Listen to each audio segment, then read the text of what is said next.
Europe में छुट्टी मनाने गए तेजस्वी यादव अब दिल्ली पहुंच चुके हैं और जल्द ही पटना आने वाले हैं। और पटना आने के साथ ही तेजस्वी यादव अब राजद के अंदर बड़ा फेरबदल करने जा रहे हैं।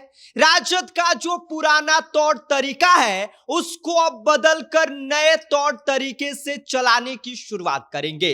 राजद का एक नया रूप देखने को मिलेगा जिसकी कल्पना शायद अब किसी ने नहीं किया होगा। और इसके साथ ही आपको बता दें कि राजद के अंदर धोखा देने वाले और राजद के साथ भीतर घात करने वालों को कतई अब बर्दाश्त नहीं किया जाएगा। ऐसे में तेजस्वी यादव के आने के बाद क्या क्या बड़ा फेरबदल देखने को मिलेगा, इस बारे में आगे हम आपको सब कुछ विस्तार से बताएंगे। लेकिन उससे पहले नमस्कार, मेरा नाम विष्णु है और आप देख रहे हैं जनता जंक्शन।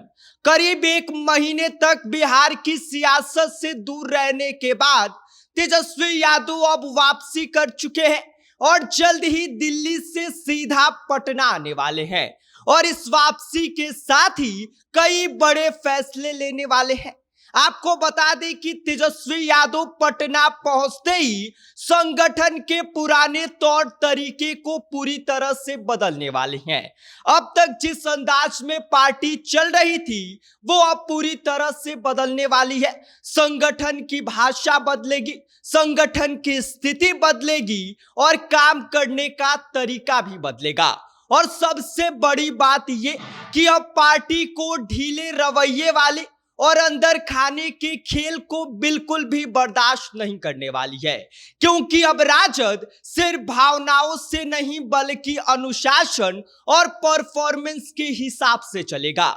और अब तक हो ये रहा था कि भावनाओं में बहकर यह पद उनको दिया जा रहा था और वो पद उनको, और अब ऐसा राजद के अंदर नहीं चलने वाला है। और इसके साथ ही आपको बता दें कि बिहार विधानसभा चुनाव में मिली हार के बाद राजद ने अपना चुपचाप होमवर्क किया है और बैठक पर बैठक करके पूरी हर बात को पता कर लिया है कि बिहार चुनाव में मिली करारी हार की असली वजह क्या क्या है और किसकी वजह से राजद को भारी नुकसान हुआ।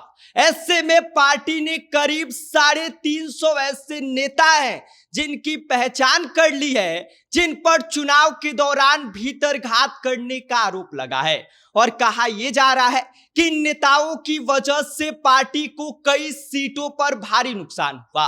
और अब तेजस्वी यादव के आते ही इन जो 350 नेता हैं इनसे जवाब मांगा जाएगा और अगर इन्होंने कोई संतोषजनक सफाई नहीं दिया तो सीधा पार्टी से बाहर का रास्ता दिखा दिया जाएगा। सिर्फ इतना ही नहीं, राजद के प्रदेश अध्यक्ष मंगनी लाल मंडल की भी विदाई होनी लगभग तय मानी जा रही है। आपको बता दें कि मंगनी लाल मंडल को पिछले साल ही राजद का प्रदेश अध्यक्ष बनाया गया था और अब इनकी भी कुर्सी खतरे में है। इसके साथ ही एक और जरूरी बात यह कि इनकी उम्र 75 साल हो गई है और यह अति पिछड़ी जाति से आते हैं।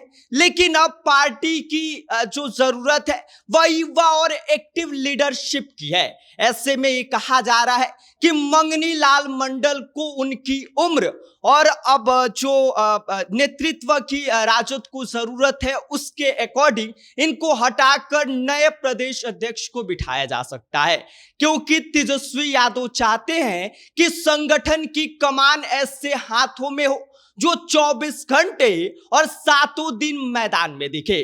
तेजस्वी यादव का प्लान सिर्फ हटाने का नहीं है बल्कि राजद को गढ़ने का भी है। नए जो युवा हैं उनको बड़ी जिम्मेदारी दी जाएगी और साथ ही जो अनुभवी नेता हैं उनकी क्षमता के हिसाब से जो उनका रोल है वो बता दिया जाएगा। इसके साथ ही जो नेता निष्क्रिय है, जो जमीनी स्तर पर काम नहीं कर रहे हैं, उनकी छुट्टी कर दी जाएगी। तो एक लाइन में आप ये समझ लीजिए कि अब आरजेडी पूरी तरह से बदलने वाली है।